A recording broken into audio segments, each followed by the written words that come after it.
The August 28th meeting of the Community Commission for Public Safety and Accountability is called to order at 6:41 p.m. We will begin by calling the roll to establish a quorum. Commissioner Gottlieb, is he virtual? Present.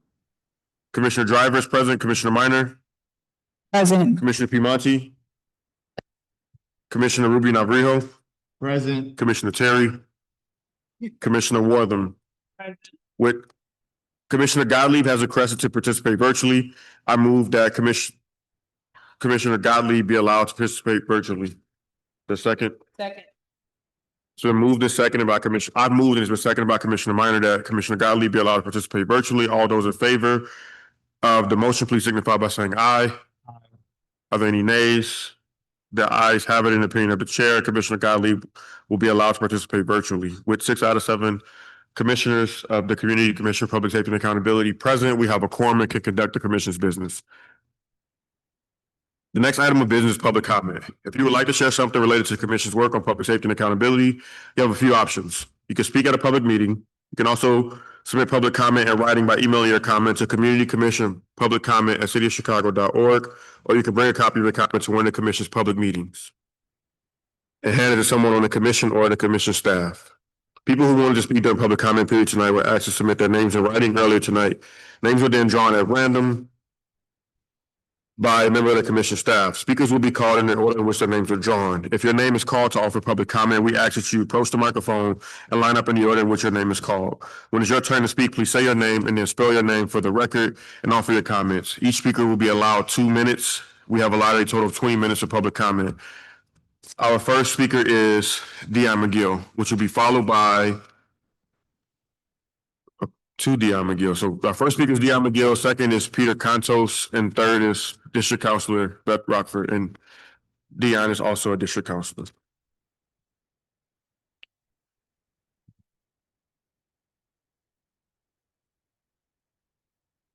Oh, just a slow move.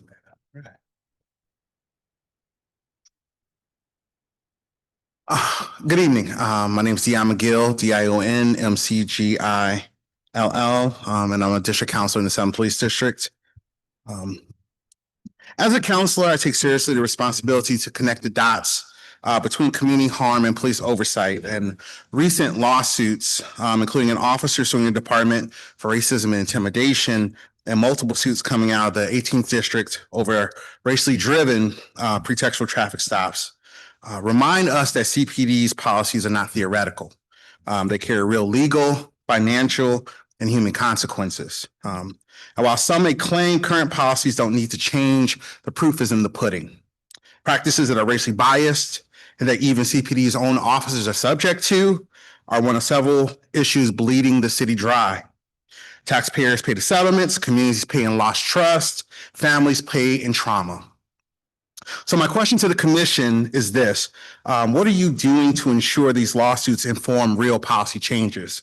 And how will you address these harms proactively rather than waiting to react after the damage, financial, human, and reputational, because these are damaging the reputation of this body as well as the district councilors, is already done?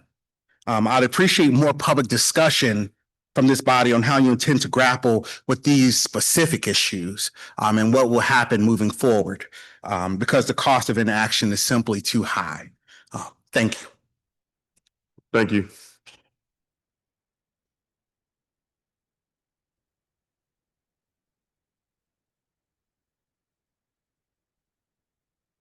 Dion and Peter Contos. They're Peter Contos.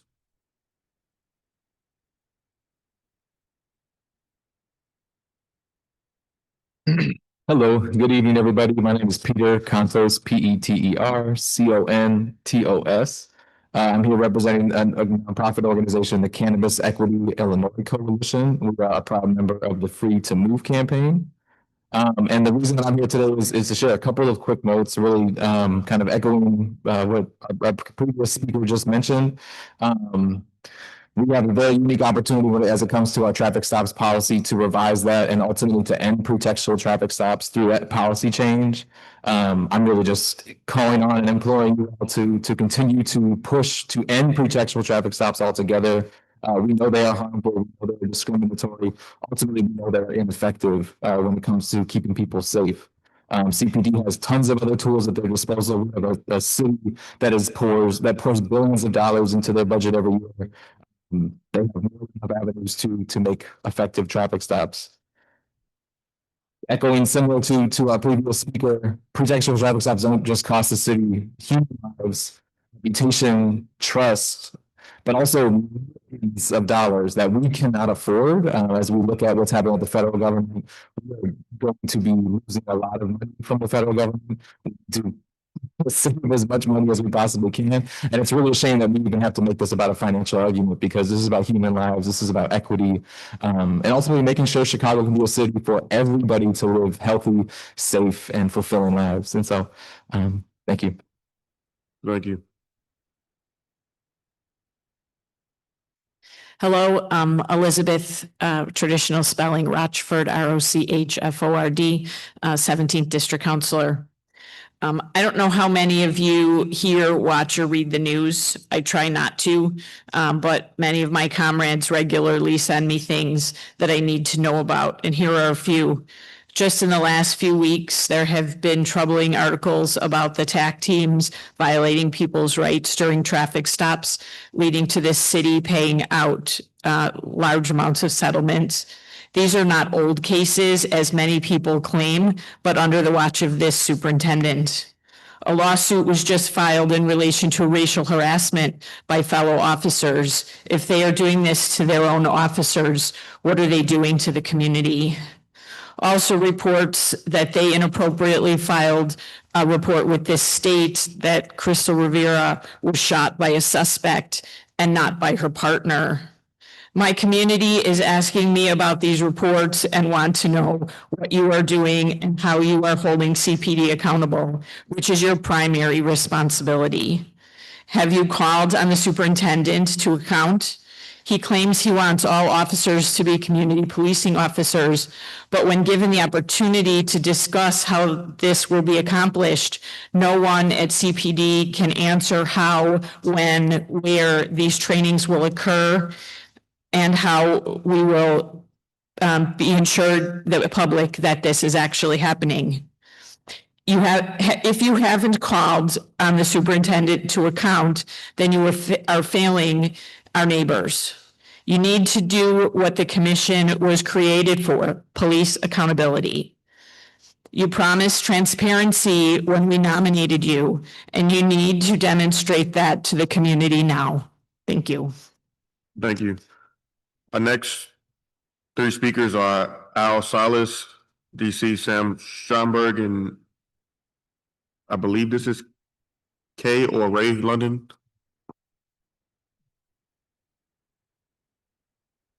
Oh, Alan Salas, AlanSalas. Regarding traffic stops, why are some of the commissioners in an administrative body attempting to alter a statewide law? Traffic stops seem to be decreasing on their own, down from 535,000 in 2023 to 293,000 in 2024 per CPD statistics. It's a 45% decrease. In addition, of the traffic stops in 2024, 92% only received a citation, not a ticket. They got off with a warning. Also, of the 3,600 traffic stops in 2024 where the driver consented to a search, 75% of those resulted in contraband being seized. And additionally, from the July meeting, your own survey showed the public overwhelmingly wants to continue the traffic stops as is. So it seems like there would be other reforms that would not impact public safety negatively that you could be working on. Thank you.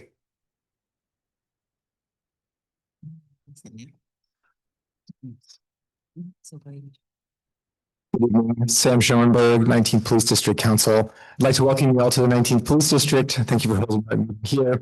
And I'd also like to address the traffic stop debate this commission's been having. First, I'd like to commend you all, your public airing of arguments for how CPD should address this issue.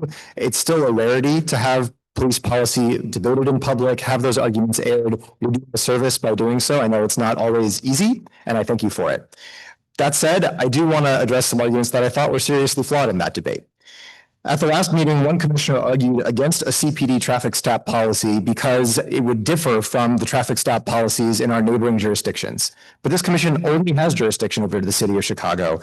And that argument, if taken to its conclusion, would mean this body could not make any policy over Chicago if it differed from its neighbors. Another commissioner argued strenuously that the commission should not vote for targeted traffic stop limitations because the commission is not a lawmaking body. While true, this commission is a policy-making body, and it's the commission's job to set priorities for how CPD exercises its discretion. Discretion is a fundamental part of law enforcement. We know that police cannot and do not enforce all laws at all times, at all places. And recently, CPD's use of that discretion has been extremely racially disparate in its use of traffic enforcement. Black and Latino drivers were many times more likely to be stopped than white drivers. By contrast, for instance, I, a white driver in this district, have never once been stopped by CPD for a traffic violation. These stops also sweep incredibly broadly. The vast majority end in no citation at all, and in 2024, less than 1% recovered a gun. No one will say we shouldn't get illegal guns off the street, but the question before you is whether this specific tactic resulted in hundreds of thousands of unwanted and racially disparate interventions in everyday people's lives is worth the cost in mistrust and unequal justice. You are a policy-making body, and your job is to weigh the community's priorities and make a policy judgment. And I commend those in the majority who did vote to do low-level traffic stops. Thank you very much.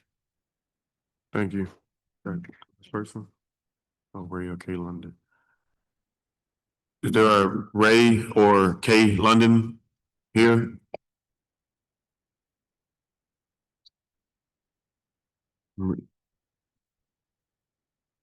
Other virtual speakers?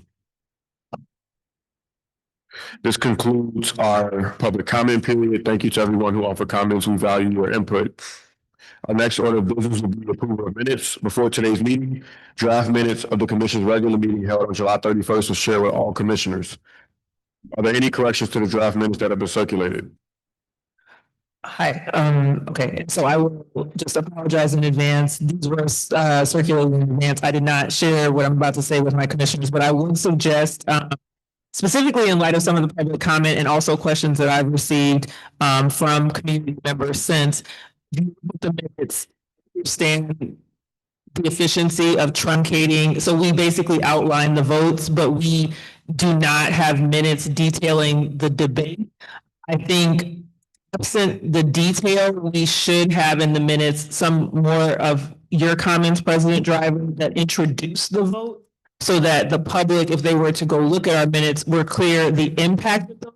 Because a lot of the questions I received right after our meeting was, well, does that mean now the Chicago Police Department no longer do these stops because we voted? And I don't think from the minutes it's clear. So either I think, I know it would be arduous, but either I think we need the minutes to detail the actual, which included the debate and the various questions, or we need to add more of your introductory comments to the minutes that explain that the votes were for direction for the policy working group and that they did not make final positions on policy. And again, I do apologize. I did not bring this up before the meeting, but just in reading the minutes directly prior to the meeting, I do think that that would be best for our commission, just so people, the minutes are clear what we're doing and the procedural impact of that. So are you proposing that we do not pass these? That would be, yeah, I mean, I would be a no. I'm fine with tabling this. Yeah. If any other commissioner would like to discuss this item, the approval of the minutes from the last meeting. I'll also say, I have read our minutes before and I do agree with you. For me personally, I'm okay because the meetings are publicly posted online, so the public can go back and rewatch every meeting we've had. But I do agree with you that a little more detail would be a good thing. Does anyone else want to speak to this item? I'll move to table this item until our next regularly scheduled meeting. That doesn't require a vote, right, Adam? To table this?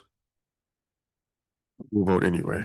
I moved and it's been seconded by Vice President Terry to table the approval of the minute meetings to the next regularly scheduled meeting. All those in favor, please signify by saying aye.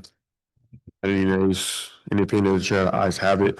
We will now move on to our next order of business, which is new business, which is reports and updates. Our next order of business will be reports and updates. We'll begin with an update regarding the commission's process for developing recommendations on the CPD budget. For that, I will pass it to Commissioner Gottlieb. Thank you, President Driver. By ordinance, the commission has the power and duty before a city council vote on CPD's budget to review and if needed, recommend changes to the proposed CPD budget appropriation every year. The commission's review of CPD's budget is guided by the commission's purpose listed in the ordinance, including increasing public safety, building trust between communities and CPD, increasing the efficient use of public safety resources, and encouraging preventative, proactive, community-based, and evidence-based approaches to public safety. Since 2022, the commission has released a yearly budget report that highlights the commission's identified priority areas for strategic investments in CPD's budget. Some of these priority areas for progress have included workforce allocation, community policing, training and leadership development, the legal judgments, data reporting and transparency, victim services, and work conditions and facilities. For a more in-depth look at the commission's prior budget analysis and recommendations, the QR code, not behind me, behind people on stage, will take you to the commission's website where all three reports are posted. Community input is essential as we consider CPD's budget for 2026. Next month, we will be looking to hear from you on what you think should be reflected in CPD's budget.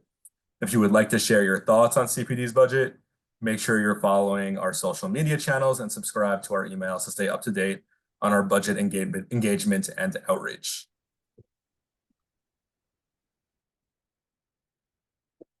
Thank you, Commissioner Gottlieb. Next, we'll hear an update from Commissioner Terry on the corporate search working group. We are happy to announce that the application for the next office of police accountability safety administrator is now open. Applications will be accepted until October 3rd. The commission is looking for a strong and principled integrity and sound judgment to serve as the next chief of COPA.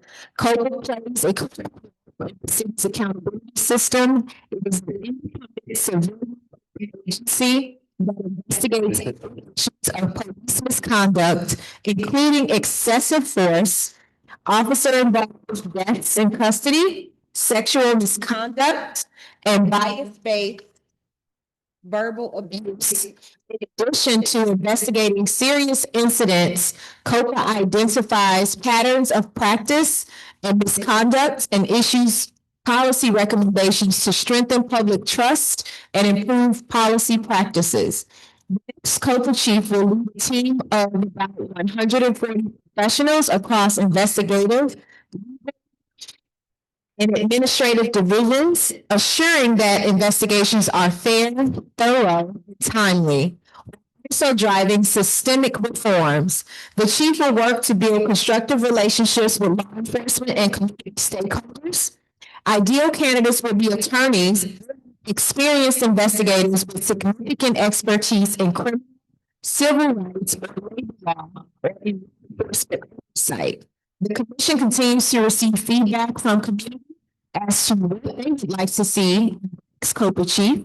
In addition to hosting 4 public listening sessions, we met with youth, justice impacted organizations, and members of law enforcement and subject matter experts in police accountability. All this feedback will be used to inform our evaluation of the candidates. We hope you will continue to engage with us in this process. We look forward to providing you with an update on this process at our September meeting. Any questions for this matter? Hearing none, I'll move to Commissioner Wortham for an update related to traffic stops.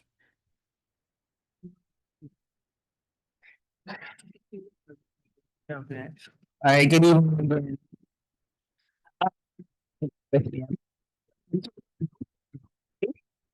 The city of Chicago submitted two versions of a draft traffic stop policy to the Illinois Attorney General and an independent monitor in the consent decree between the city of Chicago and the state of Illinois. One version was from the Chicago Police Department and the other was from this commission. The commission's version included a lot of the language from CPD's version with some changes that a certain number of commissioners were included. These policies were submitted to the Attorney General and independent because more than a year ago, the independent recommended to the judge consent decree case that traffic stops by the Chicago Police Department should be included in the consent decree. That would mean that changes to the CPD's traffic stops policy would be made through the procedures laid out in the consent decree and would be overseen by the independent monitor and the federal judge in the case.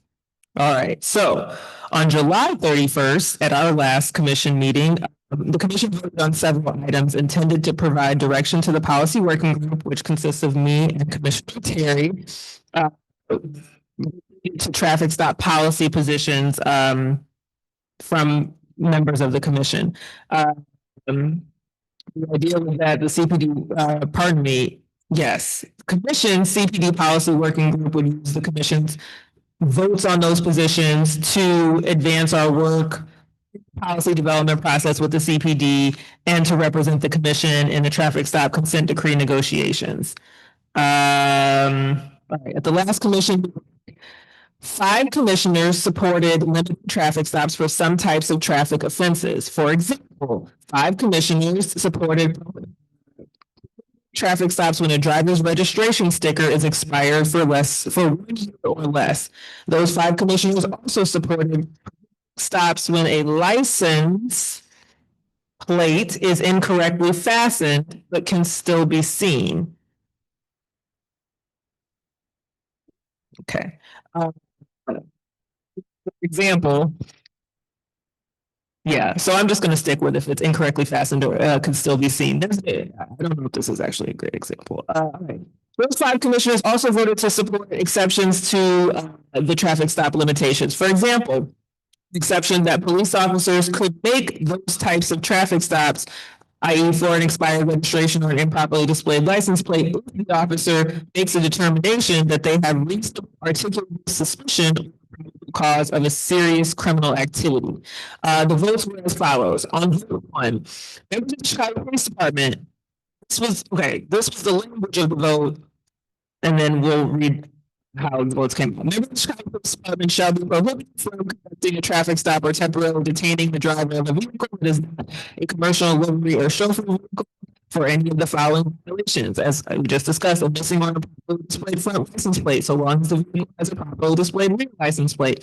A displayed registration sticker that's expired within a year. Improper license plate fastening or positioning where the license plate is otherwise clearly displayed.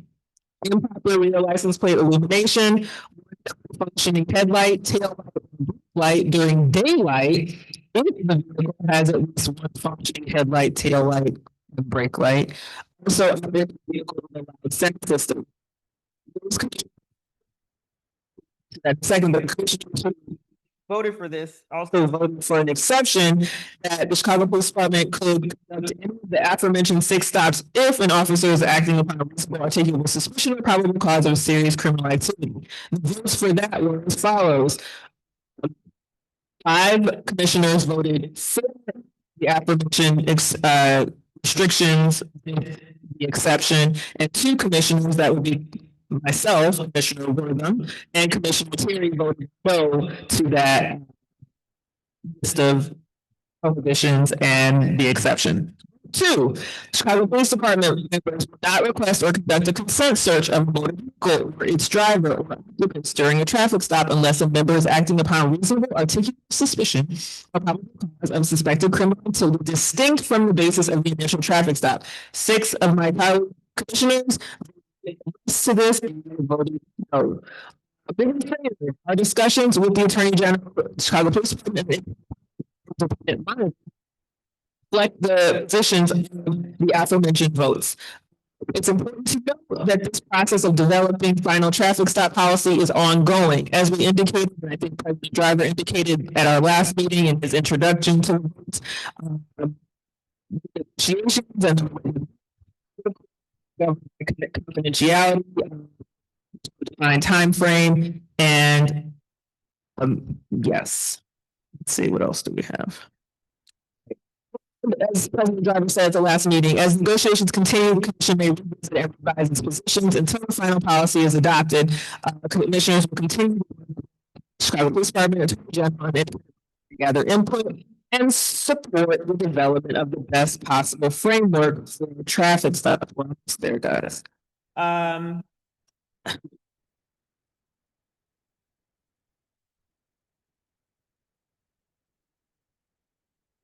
right. Also, we took on specific policy prescriptions are to provide direction to the policy working group as Commissioner Terry and I negotiate on the commission's behalf. We encourage the public to continue sharing your feedback related to traffic stop policy, as many of you have already done and continue to do. And again, we'll continue to work with the various entities, CPD, Attorney General, and to try to come to an agreement about this policy. Our next meeting for this work is planned for September. Thank you, Commissioner Terry. Are there any questions from the commission? This report. Oh, sorry, Commissioner Wortham. And with Commissioner Terry being present, 7 out of 7 commissioners for the CCPSA are present. You about to say something about this item? Yes, this is so. Questions. Sure. Awesome. I just have a clarifying question. There was some issues to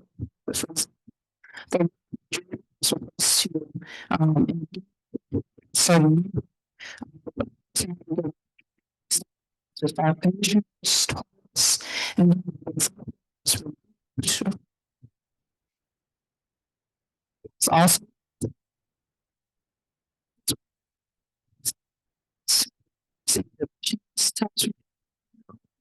Just so you're clear, just so the public's clear, these are notes that staff members write. I'm not obligated to read the notes that the staff writes. I'm actually capable of speaking for myself about the work that I and Commissioner Terry have done on the work group. So this is not a report. These are suggested notes that the staff of the CCPSA are kind enough to draft for us. Frankly, I rarely read them because I know the work that I do to report that to the public. I today because it was so lengthy and because I wanted to make sure we were accurate about the language that was proposed in the votes. But in most of our meetings, I really so whatever you read, most of us are reading, staff, but we're not to read that. That's the answer to the question. Thank you. Are there any other questions or comments about this item? This portion of our agenda? I would just say that some as a commissioners, the purpose of this, not even to be combative, but I think it's important for us to be clear. There was a majority of commissioners that sided with me, and a majority of commissioners that swear commissioners the commission's position systems have to reports. So I think it's very important to be consistent and clear to the. Do you want to respond? You know, the suggestion in the comment was that I was not, that was everything I said was not honest. I actually was more specific than the notes provided by the staff because I wanted the community to understand voted which way, because I do think, again, as representatives from citywide body, it's totally appropriate for us to say that. So again, whatever. Thank you. So past this now. Before, is there any other business for the commission before we enter the adjournment section? Well, I do have an announcement. So yesterday, I believe it was yesterday about 5 p.m., I sent a letter to my fellow board members announcing my resignation as the president of the commission. I am not stepping away from the commission. I will still continue to serve on the commission. I am simply stepping back from the presidency. Being in this position has been for me as a person who has lost a ton of friends and family members to gun violence in the city. I've also had who have entrusted me for the last 3.5 years in this position as the inaugural president of the Interim Commission and serving as president of the first permanent commission. It's truly been an honor to see how our staff has grown from one to about 22, 23. The work we've done with the game database, with actually taking a government body that didn't exist and trying to build up to something that's legitimate. I'm still absolutely committed to this work. This means a lot to me. This is something that has taken about 35 to 40 hours of my time per week for the last 35 years, not 35 years. And it's an honor. There's also something that is very stressful at times. So at this time, I think it's unfair of me as my commitments have grown in my personal life to stay in a position when I know that there's perfectly capable people in this commission who can step up and lead. So say Commissioner Vice President Terry has been a great partner in this work since the Interim Commission and now in the Permanent Commission. And it was my hope that she will become the next president of this commission. I'd like to thank the public, district council members who have nominated to continue to serve in this position. Again, I'm stepping off the commission. I will still be here for working. So I'll still be here and to serve in every capacity that I am able to as a commissioner, but I am taking a step back from the presidency. So with that, I don't know if anyone else has anything else they'd like to say. Hearing no further business for the commission, this meeting is adjourned. Thank you, everyone. Thank you. Thank you.